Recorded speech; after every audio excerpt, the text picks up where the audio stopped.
paz e o amor de Jesus esteja conosco hoje e sempre. O tempo passa e chegamos a mais um 4 de outubro. Hoje é dia de São Francisco de Assis. Talvez o primeiro progressista que a Igreja Católica tenha visto surgir. Francisco, ele foi escolhido, ou ele escolheu, reformar a Igreja Católica. Ele era um fidalgo, um nobre italiano que foi para as cruzadas e que quase morreu nas cruzadas, e que quando retorna, ele retorna com uma visão diferente, um questionamento do porquê existir, porque eu estou aqui, a vida não é só isso, o que há, qual é o mistério. E em dado momento, e se vocês virem o filme do Franco Zeffirelli sobre Francisco de Assis, para a gente ter uma imagem, ou que leiam então o livro do Miramês, em dado momento Francisco de Assis vai encontrar a isso que chamam de Deus em um mendigo leproso. Ele vê aquela miséria, aquele sofrimento e aquele sorriso que saía dos lábios daquele mendigo leproso, porque leprosos eram expulsos da cidade nessa época, não havia cura e é altamente contagioso. E aí ele enxerga nesta figura Deus. E ele ouve: Francisco vai e reforma a minha igreja. Porque a igreja na época era sinônimo de corrupção, era sinônimo de violência, de mentira, de disputa pelo poder constantemente. Isso é a história que fala, não sou eu que estou inventando. Então Francisco tem a missão de trazer de volta o amor, de trazer de volta a reforma íntima, o trabalhar pelo outro e o trabalhar a si. Ele tem como finalidade demonstrar para a humanidade o desapego, que tudo aquilo, todo supérfluo, tudo aquilo que nós prezamos tanto muitas vezes, que nós damos tanta importância, na verdade não tem importância nenhuma, porque somos um instante. Às vezes nós fazemos planos para hoje, para amanhã, para o ano que vem, e quem disse que nós vamos estar aqui no ano que vem? Quem disse que os nossos anseios do ano que vem são os mesmos? Quem disse que nós amanhã estaremos aqui ou que amanhã teremos os mesmos anseios que temos hoje? Então Francisco de Assis vem para nos mostrar isso. Que mais importante que o ter é o ser.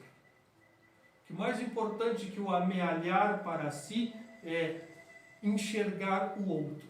Fazer com que o outro tenha condições de ter o mínimo que nós temos. Que o supérfluo, na verdade, não tem um porquê.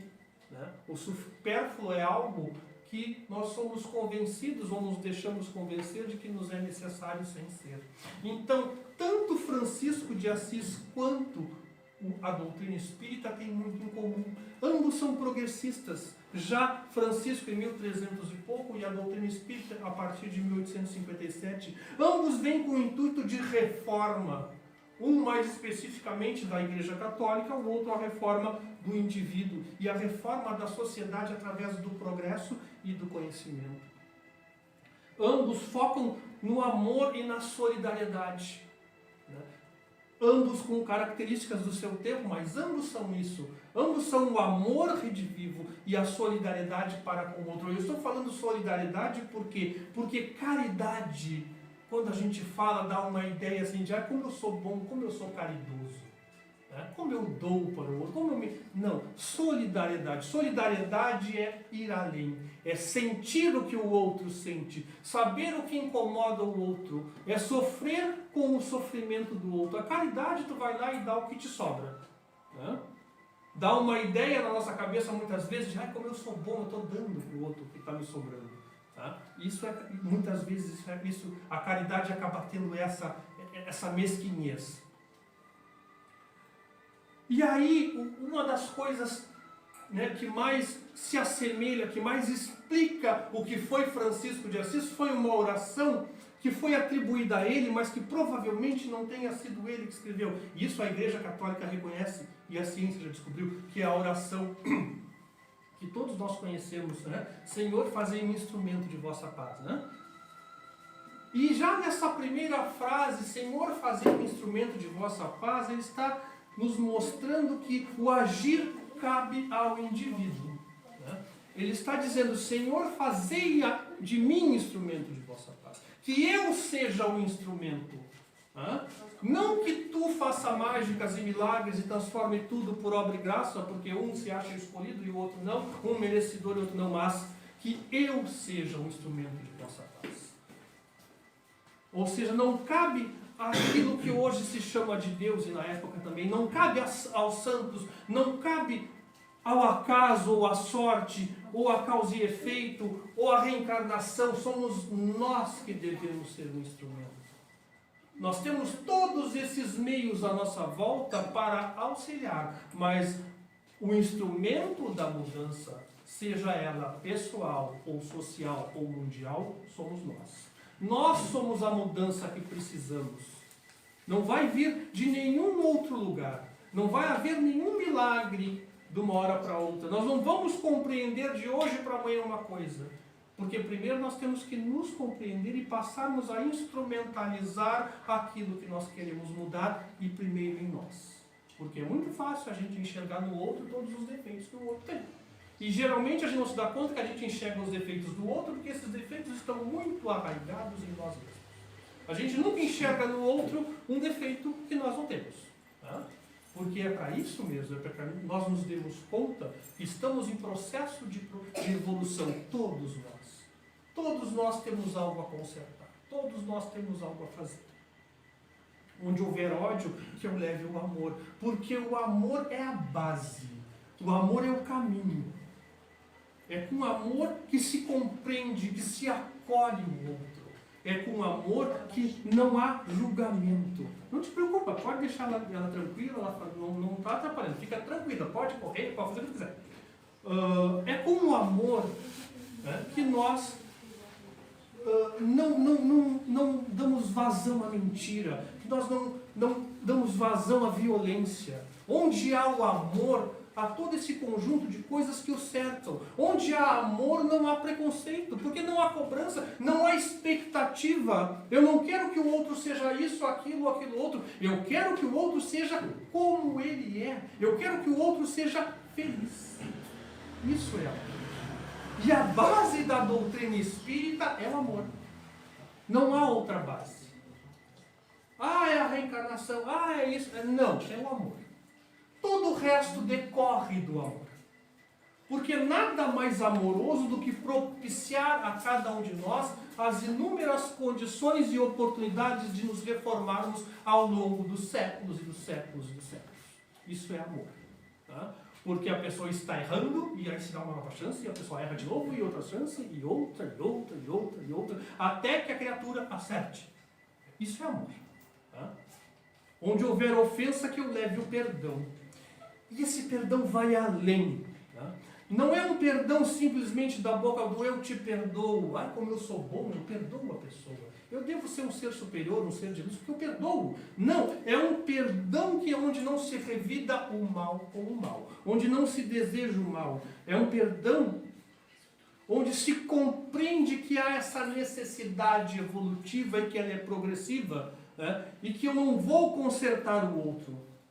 Que o outro é assim, ele vai, com o tempo, achar o seu lugar. É compreender que há de se evitar o erro. Não há de se consertar o erro com o erro.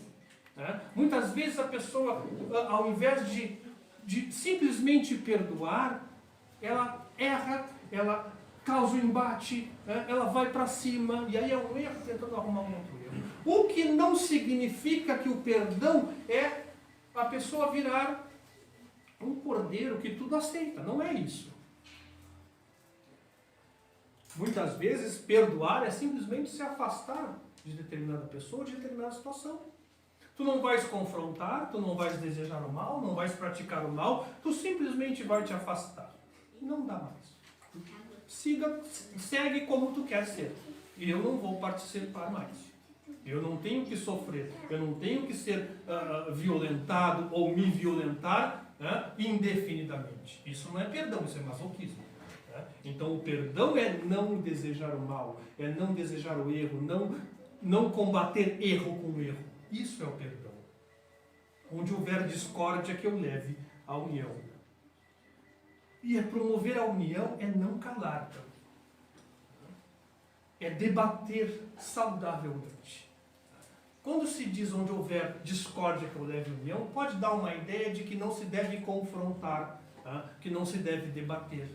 Mas é debatendo, é nas diferenças que as novas ideias surgem. Então o debater saudável, o divergir com educação do outro, com argumentos, com fundamento, ouvindo o que o outro tem a dizer, falando educadamente o que tem a dizer, é saudável. É promover a união. Porque é assim que as coisas crescem. Ninguém cresce nas certezas eternas. Não se aprende nada sabendo tudo o tempo inteiro. A gente aprende com as dúvidas. É a partir de uma dúvida que sai um novo conhecimento. É a partir, muitas vezes, de uma discordância que surge um novo conhecimento, uma nova visão de mundo. Aceitar tudo é, muitas vezes, ser conivente com o engano, com o erro. Porque, muitas vezes, a pessoa fica constrangida de discordar e aquele erro se propaga. Aquele engano se propaga. Muitas vezes o outro, ou a própria pessoa, ela não se dá conta do engano que está cometendo. Porque nós temos uma gama X de conhecimento. E vamos adquirindo mais. Mas às vezes o outro tem um conhecimento diverso, tem uma experiência diversa e pode contribuir para esse crescimento. Então simplesmente calar não é promover a união. E a doutrina espírita é um constante debate, evolução e progresso. Porque se assim não fosse, não seria doutrina espírita. Porque nada que permanece exatamente do mesmo nada, da mesma forma, progride. A tendência é acabar. Se mantém tudo exatamente do mesmo modo, sem qualquer alteração, o tempo vai passando, o mundo avança, a sociedade avança e aquilo fica para trás. Aquilo desaparece. Foi assim com o latim, por exemplo. O latim desapareceu por quê? Porque era algo engessado. Foram surgindo outras línguas derivadas do latim e o latim morreu. Simples assim. Porque não se permitiu essa evolução. Então aí do latim surge o português, surge o espanhol, surge o francês, surge o italiano. E o latim, já o latim. Então com a doutrina espírita é a mesma coisa. Isso está no livro dos Espíritos, que a doutrina acompanhará o progresso. E se em algum momento a ciência disser que a doutrina espírita é errada, a doutrina espírita dirá: sim, estamos errados, e seguirá o seu rumo, com aquela visão devidamente comprovada. Então, a doutrina espírita é esse progresso, é esse debate, é essa evolução constante. Engessar a doutrina é condená-la à morte, ao desaparecimento. Ou a se transformar em qualquer outra coisa que não seja mais doutrina espírita. Onde houver dúvida, que eu leve a fé. Mas de que fé nós estamos falando? Daquela fé que tudo aceita, que não contesta? Então, fé é uma palavra que deriva de fidelidade, para começar. E aí nós lembramos que essa fidelidade, ela é uma fidelidade ao conhecimento, porque o conhecimento traz a dúvida e a dúvida leva ao progresso. Não é uma fé pura e simples do acreditar, isso é assim e deu, eu acredito porque acredito. Não! A fé de que fala a doutrina espírita e a fé de que falava Francisco de Assis é essa que se permite discordar. É essa que se permite crer desde que a razão assim o permita. Francisco de Assis, por exemplo, ele alimentava os pobres. Pobres seria pouco. Ele alimentava os miseráveis, tirando de si para dar ao outro, porque ele compreendeu que a felicidade só era plena se os outros também estivessem felizes. Que só se os outros tivessem o básico, a felicidade seria plena, seria uma felicidade social. Isso é um fato. E na época não havia ciência para dizer isso. Isso foi pela observação. O que ele via ao seu redor, uns com tanto e outros sem nada, ele chega a essa conclusão de que somente quando todos tiverem o mínimo para se satisfazer, a felicidade poderá ser plena. Eu não vou poder ser feliz vendo o meu irmão sofrer. A minha felicidade não será plena e a dele muito menos. Então é dessa fé de que se fala. É a busca pela verdade. Mas não a verdade de cada um que é variável. As verdades comprovadamente verdadeiras. aquelas que a experimentação, que a observação, que a ciência vão te demonstrar que, embora tenha toda uma trajetória, tenha toda uma tradição mítica, fantástica, na verdade ela se observa cientificamente. É essa construção, é essa fé raciocinada de que fala a doutrina espírita. Onde houver erro, que eu leve a verdade. O erro proposital ou não leva às distorções. E não somente a Igreja Católica do ano 1300 e pouco estava imersa em distorções, como a doutrina espírita também sofre de distorções ao longo do tempo. E não é por maldade, ou por coisa parecida, ou por imperfeição, é porque o ser humano é assim, a sociedade é assim. Né? A sociedade ela é fruto das próprias experiências, das próprias vivências. E a partir do momento que tu conta uma história, o outro vai repeti-la da forma que ele compreendeu. E assim vai ser. Então, se na Igreja Católica da época se começaram a inventar um monte de cacos que não tinham, né, qualquer fundamento, se começou ao longo dos séculos a criar situações e regras que não tinham por que existir, com o Espiritismo acontece muitas vezes a mesma coisa. Se vocês, por exemplo, forem dar uma passeada pelo YouTube, vocês vão chegar à conclusão que todo mundo que não é espírita vai para o umbral. Porque o que mais tem é vídeo dizendo que o fulano que foi para o umbral relata o que aconteceu. O fulano que foi... Por coincidência, nenhum deles era espírita. Então todo mundo que não é espírita vai para o umbral. Isso faz sentido? Obviamente que não. Isso é as pessoas construindo aquilo que elas entendem por certo. Sem questionamento algum. Por isso a doutrina espírita preza pelo questionamento, preza pelo debate, preza pelo estudo e pelo conhecimento. Para que se evite ao máximo que aconteçam essas distorções. Kardec dizia, é melhor negar 10 verdades do que admitir uma mentira. Claro, o método que o Kardec usou hoje não se aplica mais, porque né, hoje é muito fácil. Tem internet, tem comunicação do mundo inteiro, né, para fraudar é barbado. Então, não é um método científico hoje. Na época dele era. E foi feito dessa forma.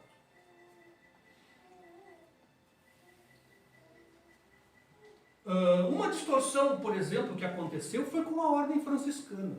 O objetivo da ordem franciscana era esse que eu estava falando até agora, levar o consolo, o mínimo, né, necessário aos miseráveis. O que acabou se tornando depois da morte de Francisco e com os passados dos séculos? A ordem franciscana ficou conhecida, por exemplo, na igreja como os soldados da igreja. Por quê? Porque eles iam para todo lugar. Por mais horrível que fosse o lugar, a ordem franciscana ia. Então eles iam onde ninguém queria ir. Então, com o passar dos tempos, a ordem franciscana acabou se tornando coautora de crimes que aconteceram pelo mundo afora em nome de Deus. Ou seja, olha o tamanho da distorção que acontece numa ordem que surge com Francisco, com uma finalidade, e olha o que acontece ao longo dos séculos. Então isso é inerente do ser humano quando ele não contesta, quando ele começa a trazer e entender as verdades como absolutas, como algo a não ser questionado. E dentro das religiões seculares é assim.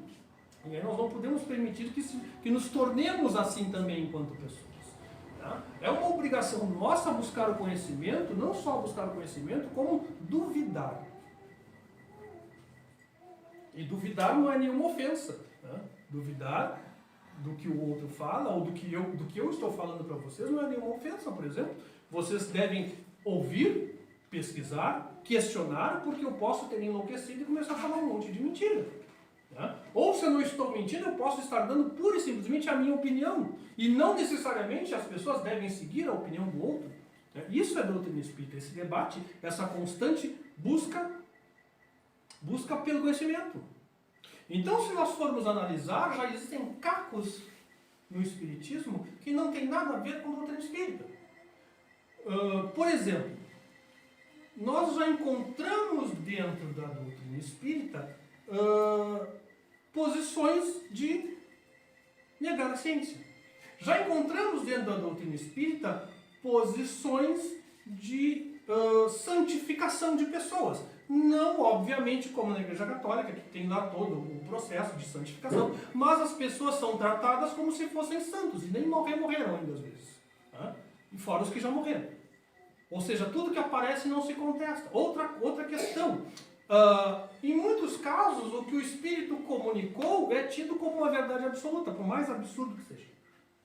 Isso escapa completamente do controle proposto por Kardec. Até daquele controle lá que hoje não nos serve mais. Nem esse. Aquele controle, por exemplo, não deixaria passar muita coisa do que a gente vê hoje. Uma das coisas que eu achei hoje na internet foi a doutrina espírita segundo a Bíblia. Então, tem essas coisas assim. Que são capos que vão entrando, vão ficando, né?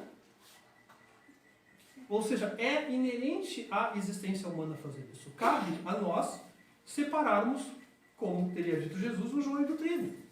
Não precisa ofender ninguém, botar dedo na cara de ninguém. É só a gente parar, olhar, analisar e ver, bom, eu acho que isso aqui não está certo. Não precisa fazer debates, textões na rede social. A gente mesmo faz esse controle. No Centro Espírita, quando a gente está estudando aqui, e a gente estuda livros muito antigos. A gente está estudando agora o livro do Edgar Armand, que é dos anos 40 e 50. Então vocês imaginem quanta coisa tem dos anos 40, frases, palavras, conceitos, que hoje caiu totalmente por terra. Porque tanto a ciência quanto a sociedade evoluíram. Vai se riscar o livro do fulano e botar não isso? Não é isso. É debater, ler o livro e compreender que isso se falava naquela época. Hoje a visão é outra. E isso é em tudo. Onde houver desespero, que eu leve a esperança. Não somente a esperança na vida futura, porque há coisas que são imediatas. Quem está com fome hoje não vai esperar para comer na próxima encarnação, por exemplo. Não vai dar certo. Vai desalentar a pessoa vai virar as costas e dizer, o que eu vou fazer aqui? Eu preciso comer agora. Então essa esperança deve ser levada hoje, deve ser realizada hoje, não no futuro. Embora a gente saiba que muitas vezes uma coisa é consequência da outra, mas nós temos que agir no hoje. A esperança tem que ser agora. Não pode deixar para amanhã. Não pode dizer, não, espera com o teu desespero um pouquinho, que na próxima encarnação tudo vai dar certo. Não é isso. A doutrina espírita traz a resposta para as dúvidas, mas o trabalho há de ser imediato. A solução do problema há de ser agora, não no futuro. Onde houver tristeza, que eu leve alegria. Até porque cara fechada não combina com o doutrina espírita. A gente vê a foto do Allan Kardec sério, carrancudo, mas é porque o daguerreótipo requeria que a pessoa ficasse muito tempo parada. Então tinha que ficar numa posição confortável e quase imóvel, sem mexer qualquer músculo do rosto. Por isso que as pessoas tudo têm cara assim de quem está no último da prisão de ventre, aquela cara fechada, né? É porque a pessoa tem que ficar parada se mexer. Mas doutrina espírita não é isso, não é só coisa carrancuda. Doutrina espírita é alegria. É a alegria de saber que nós somos seres eternos, que nós temos uma infinidade de chances de melhorar, e que no futuro a nossa vitória está ali. Depende exclusivamente de nós, não depende de nada, de milagres, de mistérios, de mágicas, de nada. Depende de nós. Então, isso é motivo de contentamento. Então não tem por que a gente manter essa coisa sisuda, séria o tempo inteiro, como se fosse, os espíritos da volta que vão ficar bravos se eu rir. Então isso é louco. Porque a alegria é inerente à divindade, caso haja uma divindade. E alegria, amor, é inerente à natureza. Tudo na natureza é feliz, tudo na natureza é amor. Onde houver trevas, que eu leve a luz. Bom, isso já isso é autoexplicável. Trevas representa desconhecimento. As trevas não é maldade, é o desconhecimento. E nós viemos tendo ao longo dos anos assim, uma enxurrada de situações onde a mentira, onde o engano foram prevalentes. E cabe a nós, espíritas, pelo menos, que tentamos ser espíritas, combater isso, mas combater sem violência. O combater através do conhecimento, do espalhar o conhecimento para quem assim o quiser. Está quase no horário. E aí, terminando, para fechar a oração, consolar do que ser consolado, compreender do ser compreendido, amar do que ser amado. Por quê? Porque é enxergando o outro que nós vamos ser felizes. É auxiliando o outro, compreendendo a dor do outro, que nós vamos melhorar a nossa vida também. Porque não há nada mais humano e mais solidário do que ter a empatia. Tu saber que o outro está sofrendo e sentir aquele sofrimento como se fosse teu, porque te incomoda. A pessoa que não se incomoda sabendo que tem gente passando fome, muitas vezes, do outro lado da rua, não entendeu absolutamente nada. É bom começar a ler tudo de novo. Porque essa é a máxima, não só da oração atribuída a São Francisco, como a máxima também da doutrina espírita. Tu tens que ter empatia, tu tens que sentir o que o outro, porque nós somos um grupo gigante de pessoas irmanadas. Nós existimos em sociedade não é à toa, porque nós não conseguimos viver isolados, viver sozinhos. Nós precisamos uns dos outros. Nós precisamos interagir, nem que seja via internet. A prova está no sucesso das redes sociais. Por mais boba que seja a rede social, ela faz o sucesso do negócio. Nós temos essa necessidade de interagir uns com os outros. E além do interagir, o importar-se uns com os outros. Muito obrigado, meus amigos.